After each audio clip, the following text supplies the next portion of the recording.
Today began with a lively discussion in a panel on the Middle East and North Africa, talking about youth, jobs, and inclusive growth.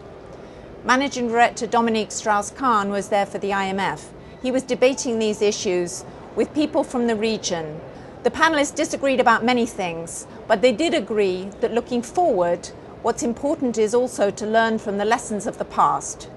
The events in the Middle East showed that focusing just on macro variables like growth and inflation is not enough to ensure that growth can be sustained. We also need to think about how are the benefits of growth being shared? What is happening to jobs? Just after that panel, there were two sessions based on IMF work. One, looking at the relations between BRICS and LICs, or low-income countries. It turns out that trade and investment between these two groups of countries can be an important source of benefit and growth for each. Another IMF study has looked at how countries in crisis that borrowed from the IMF during the last couple of years, about 29 countries, have fared. The good news is that growth has begun to recover in these countries. The downside is that there are still not enough jobs to provide for all of those who need them and want them. There was lots going on in the press as well today. We had regional briefings from Europe and the Western Hemisphere.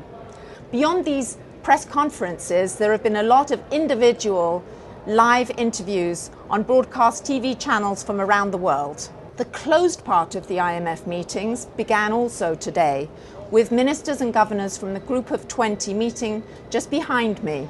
They will be discussing the global economy, global imbalances, and what each of them needs to do to make the world have a better economic performance going forward. Finally, today was the culmination of a really important open part of these meetings, our dialogue with civil society. There have been two key strands. One, youth, and what they want from this dialogue. Social and economic participation are high on their list. Second, accountability and transparency. We've learned, as our engagement with civil society has deepened, that the reforms that have been put in place in the IMF in recent years are beginning to bear fruit. But it's really important that we deepen those.